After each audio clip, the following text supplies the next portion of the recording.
buenas tardes. Es para nosotros un honor poder presentar el día de hoy el tema que va a impartir el físico Igmar. El físico Igmar, pues, es una persona sumamente académica que ha tenido diversas participaciones en congresos internacionales y nacionales. Tiene publicados más de 13 trabajos. Es físico por la Universidad, el Instituto Superior de Ciencias y Tecnología Nuclear de Cuba, y obtuvo su maestría en Informática Industrial y Automatización también en Cuba. Ha tomado diversos seminarios y cursos del IAEA, de campos pequeños, física y braquiterapia, el curso avanzado de protección radiológica. Actualmente trabaja en el Centro Estatal de Cancerología del Estado de Durango. Y bueno, me gustaría que pudiéramos empezar. Bienvenidos y muchas gracias a todos por su participación.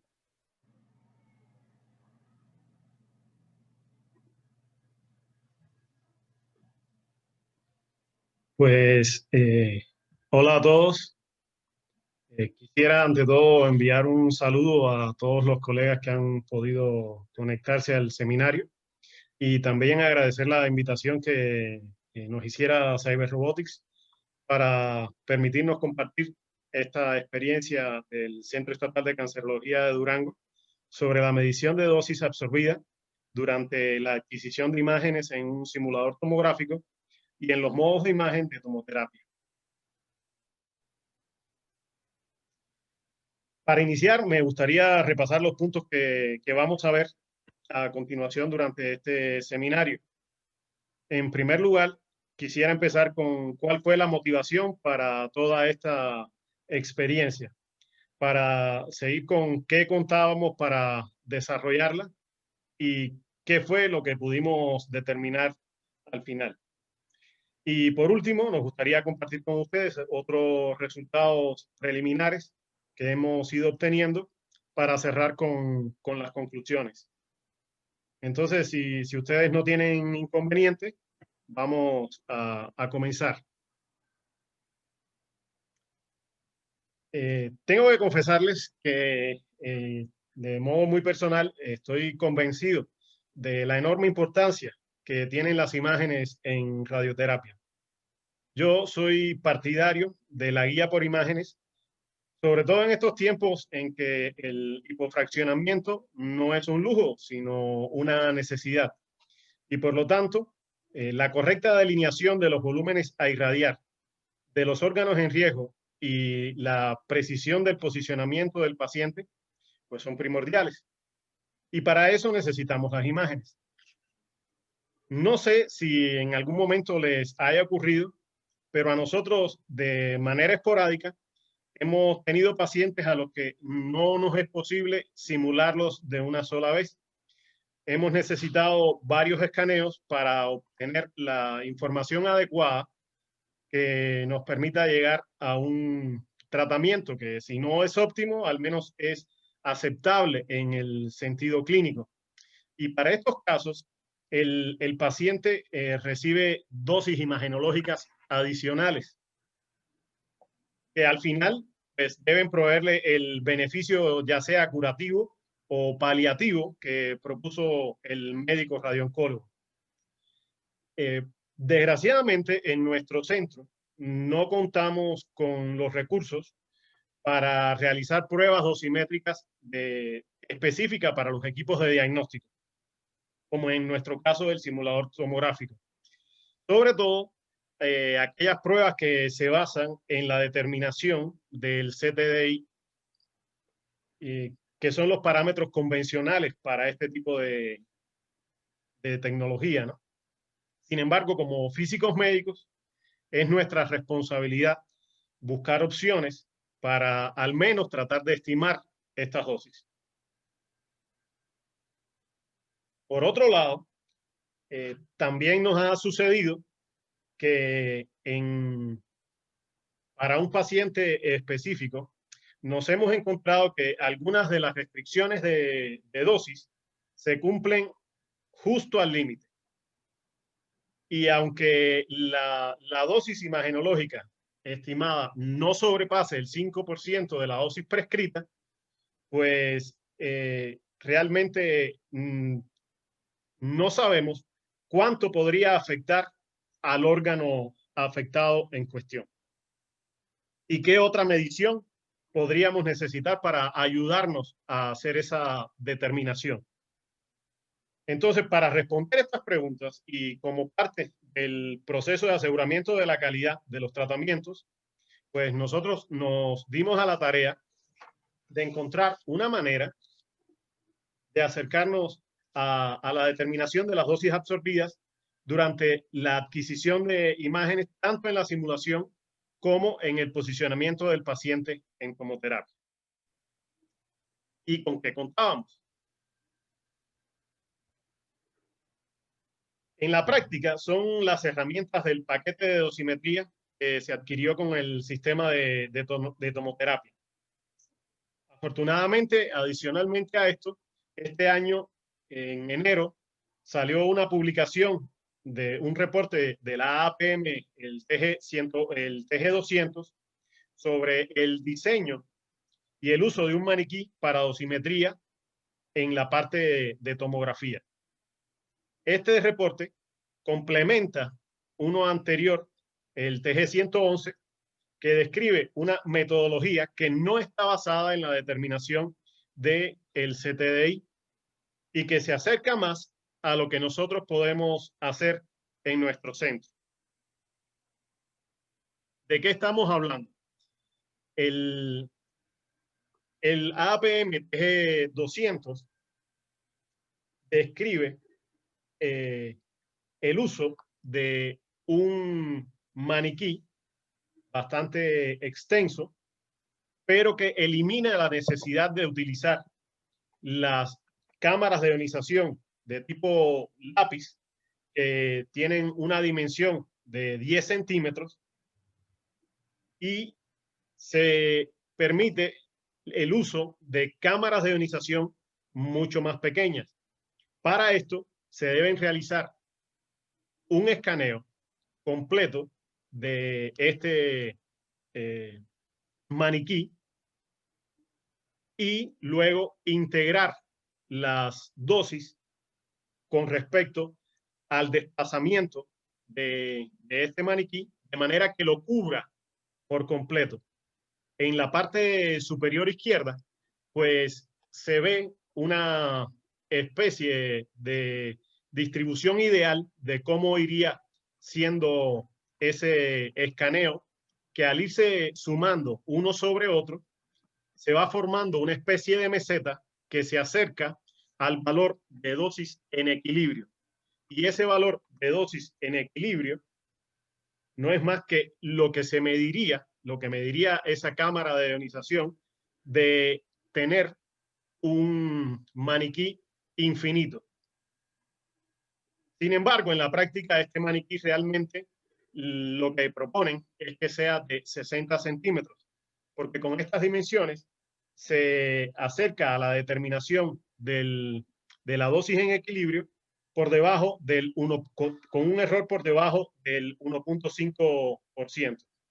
Además, el reporte propone que estos 60 centímetros no sean de una sola vez, sino que sean módulos de 20 centímetros cada uno, y que en la clínica se tengan precisamente eso, un módulo de 20 centímetros que sirva como referencia para las mediciones en sitio, y que estas mediciones deberían compararse con las que proveería el fabricante del equipo tomográfico.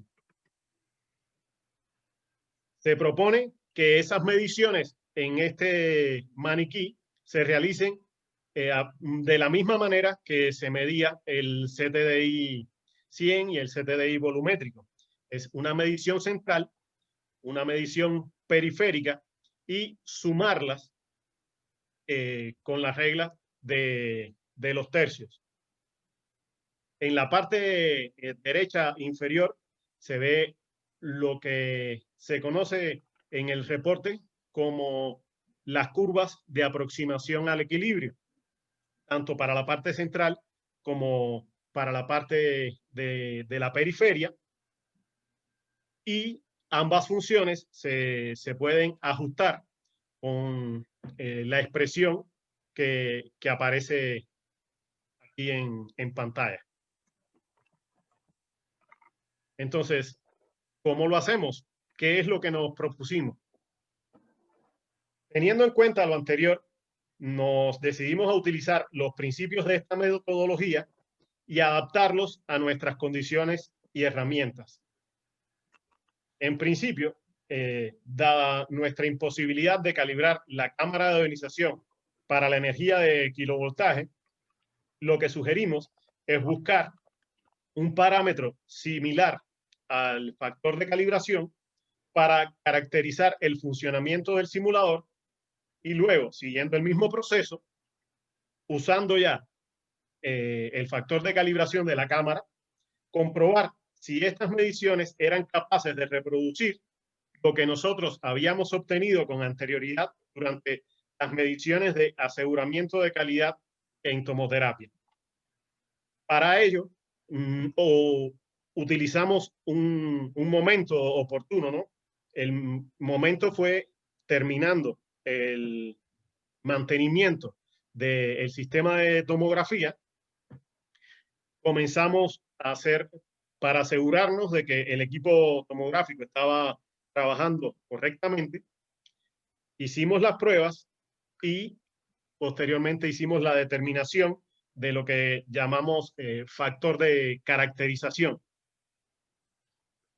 Y por último, hicimos la comprobación con el mismo método de tomografía, lo pasamos a tomoterapia para comprobar que ambas mediciones pudieran corresponderse la una con la otra.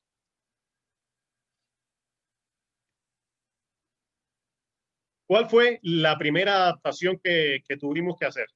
La primera adaptación fue, pues, usar nuestro Tomo Phantom, el Cheese Phantom, que tiene las características que ven ustedes aquí en pantalla, pero que no tiene un orificio en la parte central. Es decir, en esa parte está dedicada para colocar las películas radiocrómicas. Y en este caso, pues lo que decidimos fue utilizar la posición de 0.5 centímetros por debajo de este nivel, que es la posición más cercana a al centro del maniquí. Y por otro lado, pues tampoco teníamos el orificio exactamente a la distancia en que lo marca el maniquí propuesto, que es de 13.37, y decidimos colocarlo en la posición de 13 centímetros. ¿Por qué escogimos esta distribución? Pues porque nos era más fácil centrar nuestro fantoma y colocarlo de esta manera y no tener que voltearlo completamente para medir en alguna otra posición.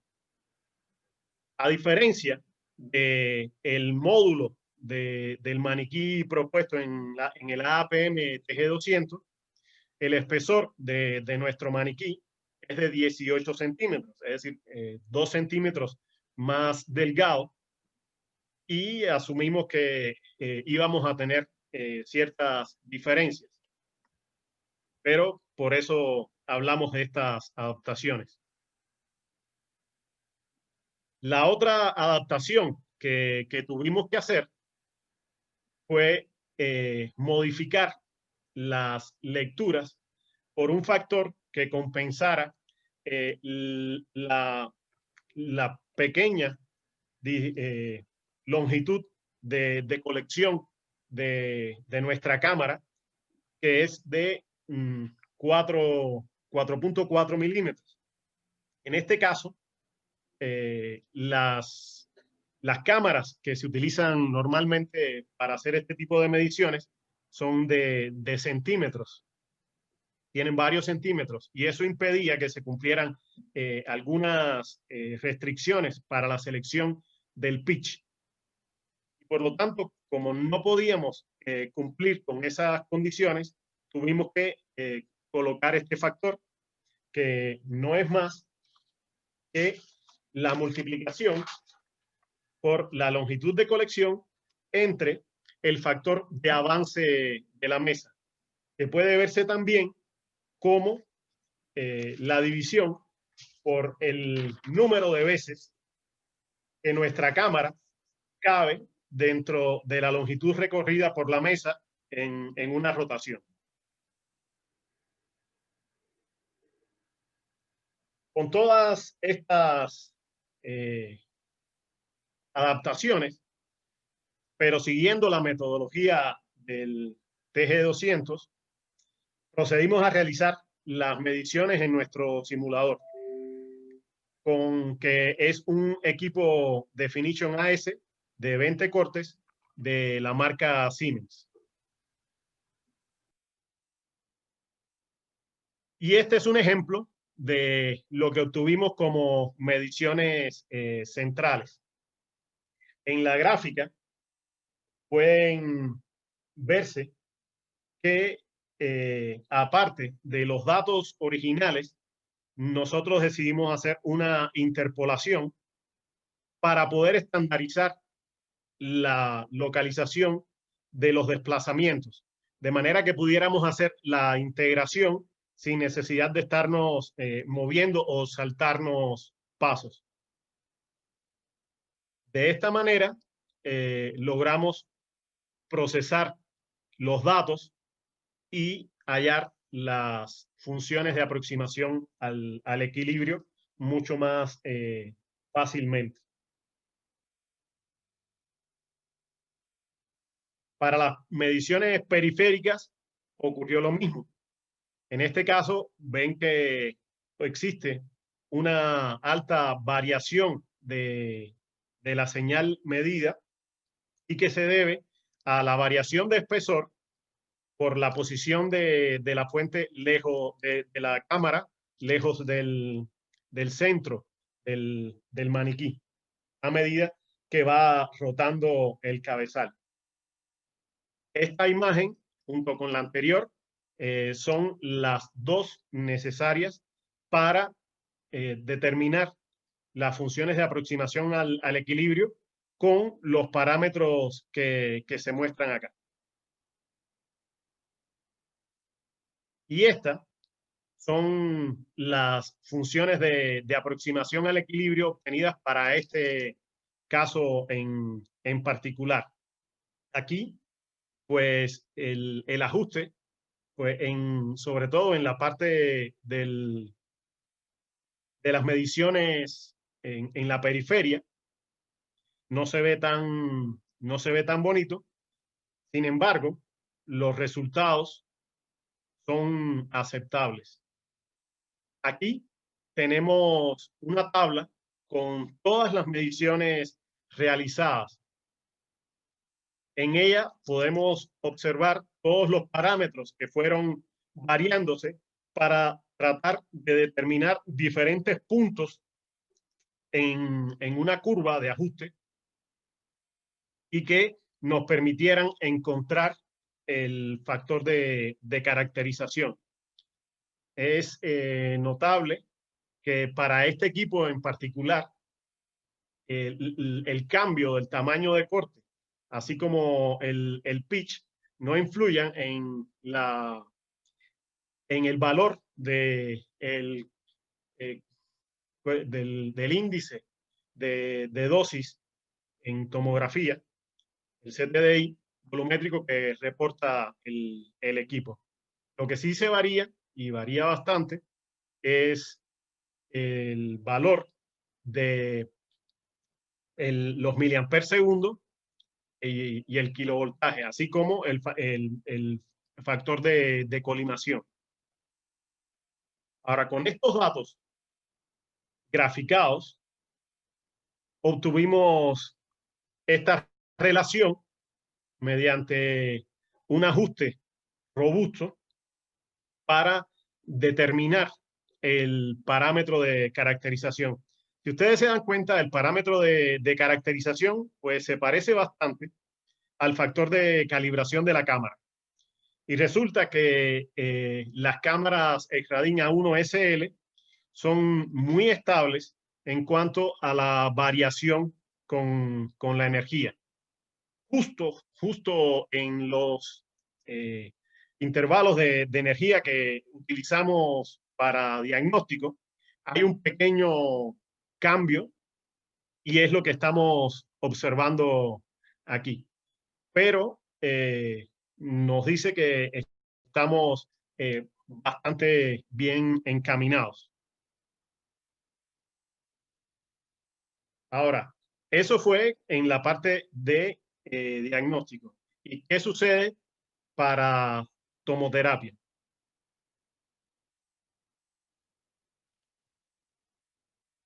Realizamos mediciones centrales de la misma manera. Y lo que se observa es que el pico es mucho más afilado precisamente porque la colimación es muy pequeña. Es decir, en tomoterapia, la colimación del haz está alrededor de los 4 milímetros. Con respecto a los 12, 20 milímetros que tenía en la parte de diagnóstico con el simulador. Aquí se observa el pico bien afilado en la medición central. Para la medición periférica, observamos que por el mismo motivo hay muchas menos oscilaciones de la lectura. Y en ambos casos estamos hablando ya de dosis, porque aquí sí se puede aplicar el factor de calibración. De igual manera, obtenemos las funciones de aproximación al equilibrio. Y estos son los datos de nuestros experimentos. En realidad, tanto para el caso del simulador como en el caso de las mediciones en tomoterapia, cada una de las mediciones se repitieron de 3 a 5 veces y se procesaron en paralelo para tener un mayor número de datos y que fueran más fiables.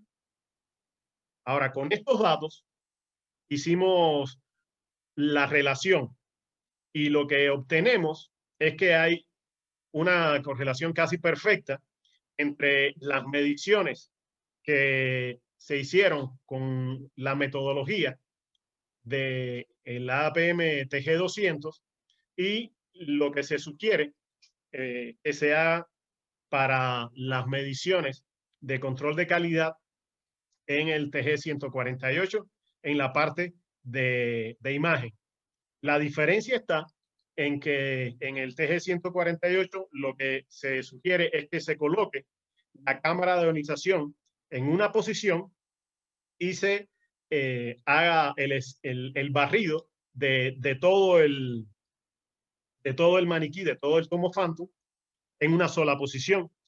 La posición que nosotros escogimos fue la de 1 centímetro por encima del eje. ¿Por qué esta posición? Porque es la misma posición que utilizamos en las pruebas de ATP cuando se recibió el equipo. Y para mantener una estabilidad en las lecturas, pues decidimos usar siempre esa posición. Entonces, todo lo anterior nos sirve como indicador para estimar la dosis al paciente, puesto que no estamos midiendo la dosis en el paciente, sino en un maniquí. Y no tienen en cuenta que para un paciente específico, normalmente uno tiene que moverlo para que poderlo centrar y darle el tratamiento. Por eso se nos ocurrió también utilizar otro maniquí, otro instrumento que no es más que el ARCheck. Para los que no lo conocen, el ARCheck es un instrumento detector de radiaciones que consta de un arreglo de 1386 diodos dispuestos en forma helicoidal en un cilindro de polimetilmetacrilato que tiene unos 27 centímetros de diámetro, y los diodos se encuentran a una profundidad de 2.9 centímetros, que equivale a una profundidad de 3.3 centímetros en agua. Este equipo también formaba parte del paquete de dosimetría que fue provisto para el sistema de tomoterapia. Con este instrumento, con esta herramienta, se pudieron medir perfiles del haz de radiación en los modos de adquisición de imágenes, utilizando barridos relativamente cortos, de unos 5 centímetros, en cada uno de los modos, el Fine, Normal y el Coarse. Aquí pueden ver que el perfil central muestra claras diferencias de los niveles de dosis que son medidos. Y en el nivel Coarse, que es el más bajo, se observa que hay cierta variación, que en los niveles normal y el nivel Fine no se aprecian con claridad. De igual manera, en el perfil longitudinal, es un corte central, se ve que son bastante simétricos. Pero es algo que nos permite determinar que sí es posible hacer mediciones con el ARCheck en el modo imagen. Ahora, decidimos hacer una comparación, una relación entre las mediciones en ARCheck, en el TomoPhantom y con los diodos del ARCheck. En la primera fila vemos las mediciones realizadas con la cámara de ionización en el TomoPhantom para los 3 modos de imagen. De igual manera, en el centro del ARCheck colocamos una cámara de ionización y medimos igualmente la dosis. Y por último, usamos una combinación entre el valor máximo medido por los diodos en el ARCheck y el promedio de las mediciones. Esa combinación no fue más que otro promedio, es decir, la media entre el máximo y el promedio de las mediciones detectadas por el ARCheck, y con eso obtuvimos estos valores que se parecen bastante a lo que fue medido con las cámaras de ionización centrales. Esto que ven aquí es la diferencia entre una selección de aproximadamente 5 centímetros y una selección que cubra completamente al PTB para un paciente. En este caso, se trata de una paciente de cáncer de mama con lateralización izquierda. Si se dan cuenta, es una repetición de un patrón, y aunque no varía demasiado el nivel máximo de dosis, sí se observa que la dosis integral aumenta bastante cuando se selecciona completamente el PTB. Esto nos debe servir para recordar que es necesario seguir siempre el principio ALARA, que es tan bajo como sea razonablemente posible.